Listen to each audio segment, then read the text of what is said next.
Hello beautiful people, welcome back to the latest episode of my vlog. This week I'm gonna tackle another sort of interesting, sensitive topic, I think for all artists, actors, and to be honest, for most people in general, which is, what if I don't make it? It's kind of an uncomfortable thing to talk about really, but as I was thinking about this, sort of trying to frame this topic in my head, I was like, well, okay, first and foremost, what does it mean to make it? And two, why do you want to make it? These things I think are incredibly important for an artist and for anyone to clarify, because if you don't know what making it means, if you just have a vague idea, then you're gonna struggle. Well, first of all, you're gonna struggle setting the pace. You're gonna struggle gauging where you are regarding your goal. Why I mean that is because, let's say if I tell myself this year I want to create one short film, I want to create short films, cool, how many? If I say one, then I can work very easily at it and let it lie, do it towards the end of the year or do it whenever. Or if I say I want to do one per month, that's a lot of work. That means I immediately need to start banging out, script, location, cast, it immediately sets a different kind of mindset.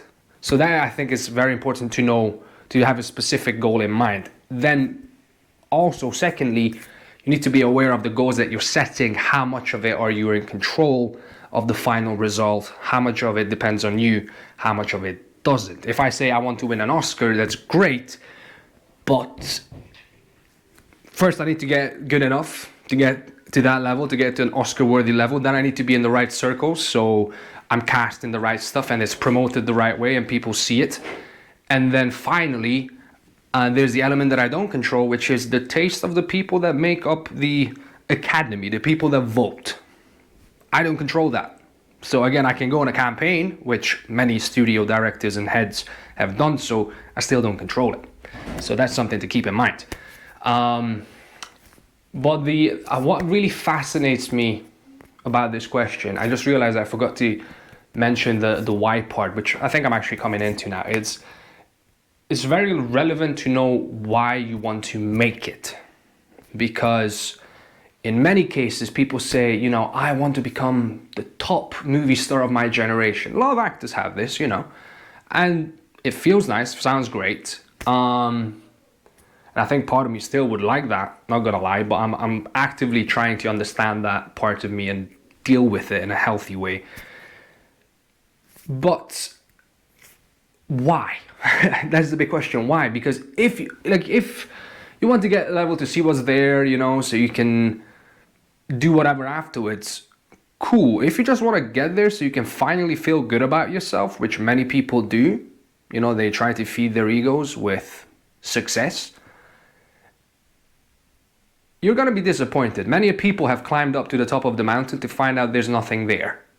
You can either go further up or you're there and you need to climb back down. There's no end to this story, there's no end to this journey. There is one end, it's when you die. Other than that, there's still stuff to do and there's still many other stuff that you can be doing. So I think it's very important to, before you set off on a journey anywhere, that you're honest with yourself why you're going there, first and foremost. But what really fascinates me about this, one of the major reasons people are absolutely terrified of not making it, and that can mean anything, is because we have this idea that unless we achieve a great level of success, we don't matter, or I want to make a difference. And that's a noble goal, but you've already made a difference. You already matter. If there's no level at which you can reach, at which point you're gonna look yourself in the eye and say, yeah, I've done enough now, I can feel good about myself, and then keep living your life. You have to feel good about yourself, period. Or that's not period, you have to feel good about yourself adjacent to, separately from all the goals that you want to set. And it's kind of fascinating because people have very weird relationships with results. Obviously goals tend to be result orientated, and results are nice, but they're not guaranteed. Success is never guaranteed. Failure is never guaranteed. And that thought is frightening as an actor, as an artist, if trying to build a career. The thought that I might not make it is scary, not gonna lie. Again, circling back to the idea that I sort of mentioned before about, you've already made a difference, you already matter. I mean, any little thing we do, it's already part of world history. Like, it's gonna, to quote a gladiator, what we do today will echo through eternity. Well, yeah, it will. Like it or not. Like, before you were born, your parents were thinking about you, and that already made a difference. Hang on. As I was saying, yes, before you were born, you already made a difference in someone's life. So, like, what is this argument of like, unless I make a difference, I have to make a difference? What is this argument about? You already have. I think what is really fascinating is that we have this fundamental fear of failure, fear of making a fool of ourselves. And there's a number of reasons for it. One of them is definitely the ego. The other one is we want some stability. But again, results are not a great way to build the life, to motivate ourselves. Results are nice, obviously. But the journey itself, the work itself has to be fulfilling in order for you to do that in the long term. Because if you're constantly using that result to beat yourself over the head with, like, oh, I'm not there yet, I'm not there yet, I'm not there yet, you're demotivating yourself on a regular basis. And the likelihood of you getting to that result is even lower now, because you're just losing motivation day to day to day to day. But I think probably the biggest thing that sort of shifted in my mind recently was, this idea that you can't use result as a goal. Like, even the way I set my goals now has slightly changed. I use results to inform my goals. My goal now has become sort of something in between, where my goal is now to work really hard towards a certain result, or to work as hard as I can, considering whatever life throws at me, towards making it. I might never make it, right? But the journey, the work, the time I spend towards trying to get there is fulfilling enough for me to do this. And again, as I said, success is not guaranteed, neither is failure. And some people will be like, yeah, but you want to have certain success. It's nice, but I'd rather fail at trying to become a working actor than to succeed at building a meth lab. Do you know what I mean? Like, there's a difference between the different directions we can pick, and we might not like the fact that we're not gonna get there. We might not get there, but there's a realistic sort of,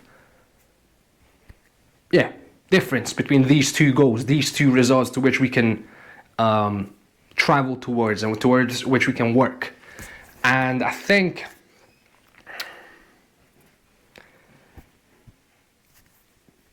is an uncomfortable thing to sort of grapple with, and it was definitely for me, but it's very relaxing.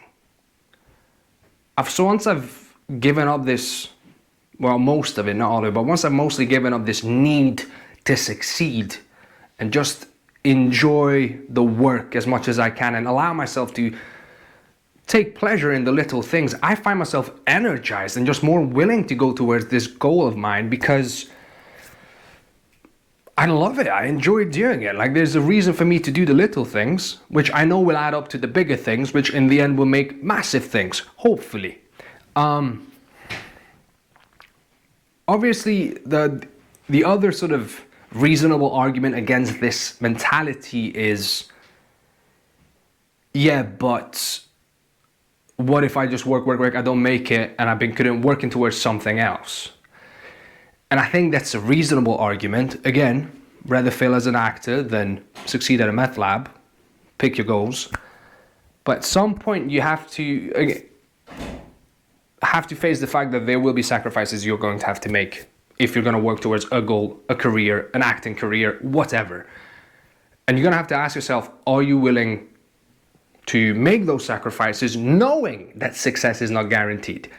And I think the most reasonable way to learn how to break off from a goal, or to make peace that you're going to stop traveling in a certain direction, is you need to ask yourself, is the cost of me doing this work too high for my own liking? Is the cost of me trying to build an acting career and potentially not having a family, that is up there, is that something I'm willing to accept? If not, and you don't necessarily have to, it's not like you can either have a career or a family, you can do both. But there's certain things that you have to give up on. You're not gonna be there for your family the same way as someone who does a 9 to 5 and then is home the rest of the day, if they choose to be, is. So there's certain things you have to be comfortable with giving up. I think that's the point I'm trying to make. And yeah, it is. I'm not gonna lie, I'm not at that stage where I'm like a Zen master where I've made peace with everything. Like, there's still parts of me like, yeah, but what about traveling the world? And what about maybe having a family one day and things like that? I'm still in this weird position where I know which way I need to go, and I'm working towards changing my mindset. But I do think it's the right way to go about it, and I think it's food for thought for anyone, and it's definitely a thing everyone should consider of, what are in a world where neither success nor failure are guaranteed, what are the sacrifices you're willing to make in order to work towards a goal, in order to travel in a certain direction? Yeah. There's a lot of thoughts in my head, so I might have made a mess of it. You'll let me know in the comments, I'm sure you will. But yeah, I think that was the door closing, you probably heard that. Yeah, I think that's where my head is at the moment. And I'm just gonna let you debate this and discuss it. If I have anything else to add, I will. But thanks so much for listening. Have a lovely day.